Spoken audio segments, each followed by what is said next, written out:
What you're about to see was filmed recently in London, and it's deeply unsettling. The footage shows a woman wearing a hijab at the center of a street gathering, shouting and urging others nearby to join her. Around her, several people hold wooden sticks, chanting loudly and moving together down the road. We'll dive into this story in today's video, but before we get started, don't forget to like this video and subscribe. Right now, only 12% of viewers are subscribed, so join the community and help us grow. The atmosphere is tense, the chanting echoes through the street, and the woman appears to be leading it, waving people over as she moves. Witnesses say some in the group could be heard shouting territorial phrases such as "This is our city" and "our country." Regardless of who these people are, scenes like this raise serious questions about law and order in Britain's capital. When any group takes over a public street, shouting aggressively and carrying objects that could be used as weapons, it crosses a line from expression into intimidation. This isn't about religion, it's about behavior. Every community has the right to feel safe, and no one should feel threatened walking down their own street. Yet, in this case, the police were nowhere to be seen, and the crowd moved on without challenge. Incidents like this shake public confidence. They make people wonder whether our laws are being applied equally, and whether authorities are too afraid to act when they should. Take a look at the footage for yourself. A woman leading a crowd through a London street, shouting and rallying others while bystanders watch in disbelief. Have a watch of this.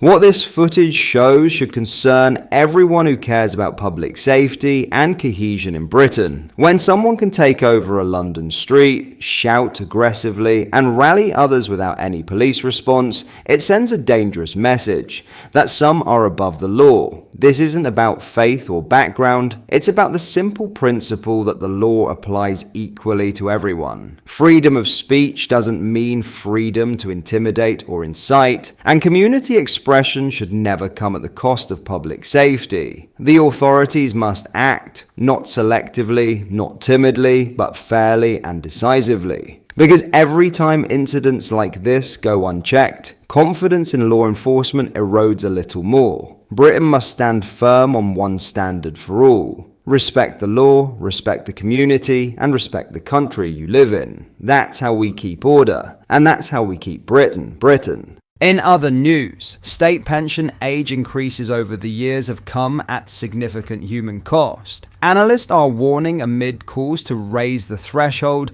at which someone accesses retirement payments to 70.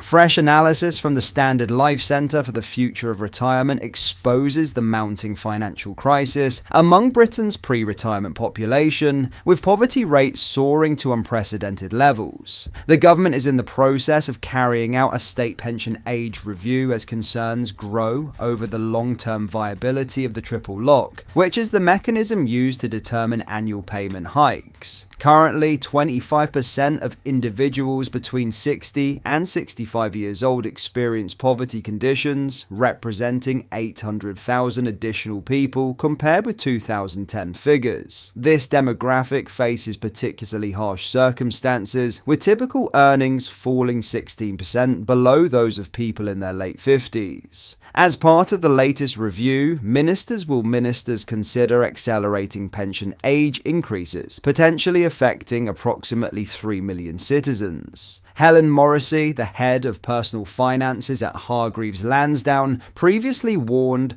first and foremost, increasing numbers of pensioners claiming state pensions for longer time periods are pushing up the state pension bill. It's an issue front and centre of government with a review into state pension age ongoing. Potential options to mitigate the bill could include reform of the triple lock mechanism used to increase the state pension every year.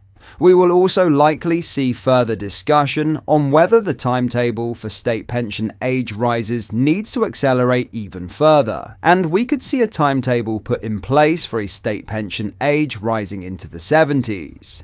The data reveals a troubling employment landscape for those approaching retirement, with 2/5 of early 60s individuals already absent from the workforce.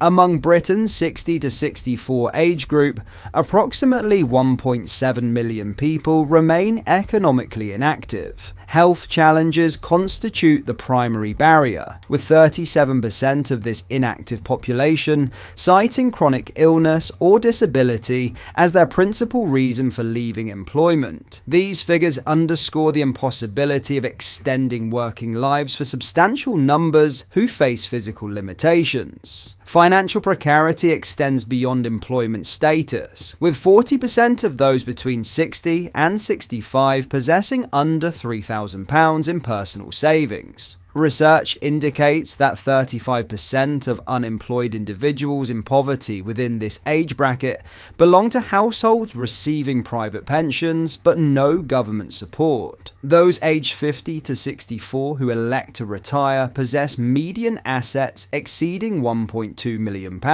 while individuals forced from employment through chronic health conditions hold median wealth of merely £57,000, less than 5% of their healthier counterparts' resources.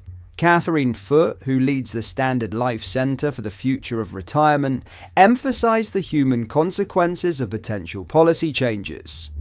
Affordability will always be part of the debate about the state pension age, especially as our population continues to age.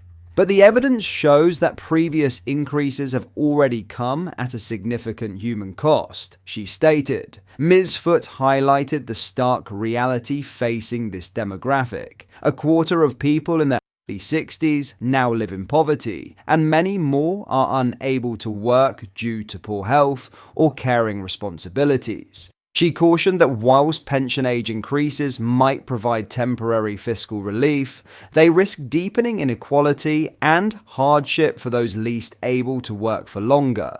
What are your thoughts on what we discussed in today's video? Let me know down in the comment section below. If you have not yet already, make sure you do drop a like on this video and subscribe to the channel for more British content. Thank you, take care, goodbye.